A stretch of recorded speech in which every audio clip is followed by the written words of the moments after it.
All right, everybody, please put your hands together.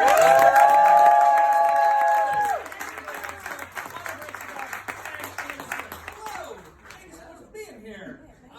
Congrats on this show. It is everything that it says that it is, and even more. It's so much fun to watch.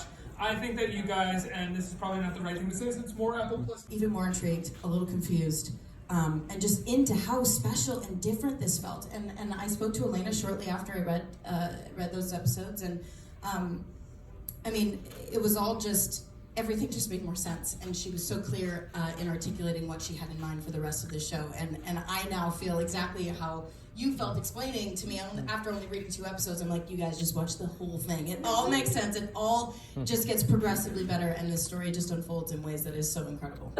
When you got those first 2 scripts, were you kind of like, wait a second, Emily Dickinson was like this, or was it explained fairly quickly in the script at the top that this was sort of a jumping off or a take on Emily Dickinson? I would say that part was pretty clear, right? But yeah, well, she takes a carriage ride with death. That's right. true. That seems pretty. That's right. Yeah. But check out the New York Times, because you'll find that leading Dickinson scholars have said that. We actually did our research, and this may be this representation of Emily Dickinson, as odd as it seems, may be closer in certain ways to the true spirit of this woman that happened so long ago. So. Well, I think that goes back to her poetry, though, where even if it is not literally the things that she did, it is actually in the spirit of a poet at that time. But even the things she did, you'd be surprised how many of them are really true. And one of look, I mean, she didn't say dude. But she did. We don't know that. But she did. Probably didn't twerk. She did write love letters to her sister-in-law, and she did. Family. We dug up. Talk about this, which is I said this on Twitter to you. The immediately iconic use of Mitski's "Your Best American Girl." The minute I saw that song in the script, I was like, "This is amazing." It was in the script. It was in the script. And was it like?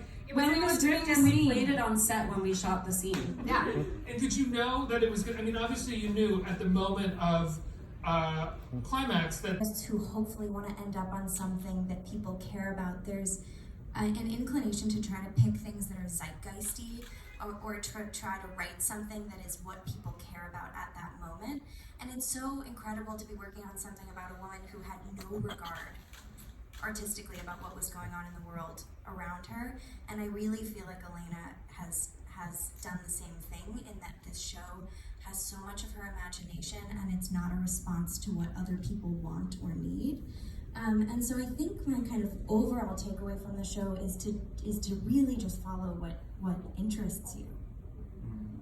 I was just gonna say, I got to learn how to ride a horse. That's a great skill. Like the one boy on the stage. A horsey.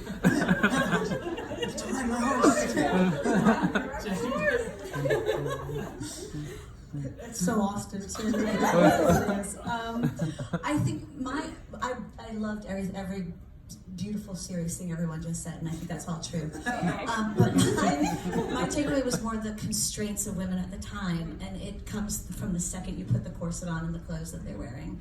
I remember having my first wardrobe fitting with the great John Dunn, who originated all the wardrobe of the show, and my character is a fanatic homemaker, and I was like, so this lace and beautiful dress with many petticoats and a corset that you can't move at all, and once it's tied up takes at least two people and over 20 minutes to get each one of the ladies dressed for every scene.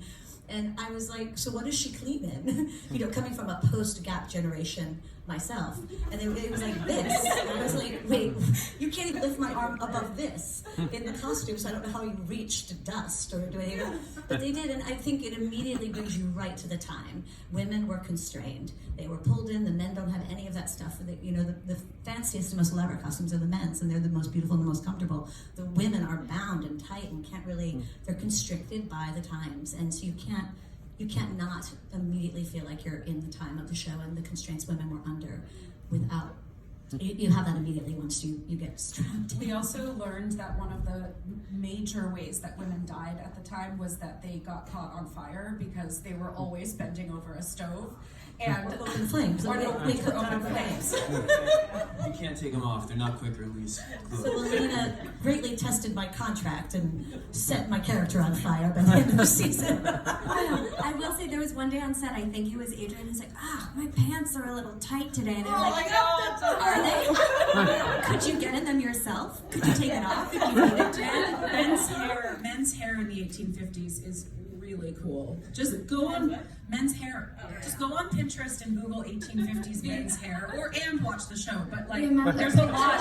There's a lot of fashion Adrian's inspiration. alone. You can do a lot with really dirty hair. If you never wash your hair, you Our can incredible hold it hair off. designer, Susie Mazzarese's favourite person on set is Adrian. Adrian's hair takes longer to do in the morning than mine does. And the results are glorious. Questions from the audience. Who's a question?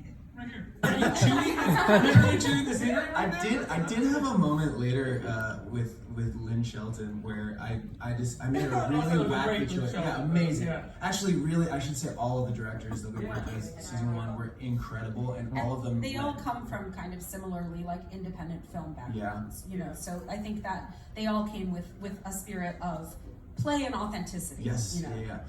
They all brought their own kind of spirit to the episode. Wait, did you end up doing something? Well, I made a really wacky choice during a test, during rehearsal. I think I went like, or something crazy. She was like, yeah. Well, no, probably a little bit more crazy. She was like, yeah, do that. I think she was totally joking. But because of our experiences with David, I was like, okay, I'm going for it. And so we did the first take, and she was like, why did you do that? There was also a scene I love it. We had together in the kitchen, and he had you go up. You were about to try to leave and escape me and go up the stairs, and then I say something like the scones are for the suitor, and you say why can't they be for me? And I think your response is sadly because I'm a woman, and she's suddenly then photographed behind bars, basically. It's the stairwell bars, but it does look like she's in a prison in a way, and it's sort of that double symbolism. But it's interesting He because did then throughout later- a lot. Were really great choices, I thought. Then later in the episode, you see Austin behind bars. Yeah, Well, that was a really beautiful tie into the siblings. Guys, I love the show so much. Congrats. Thank you so much. Thank you. It starts on Apple Plus tomorrow. All 10 episodes will be available. Watch it. It's so much fun. It's Apple such a TV great Plus. show. And Check it out. Give it a huge round of applause.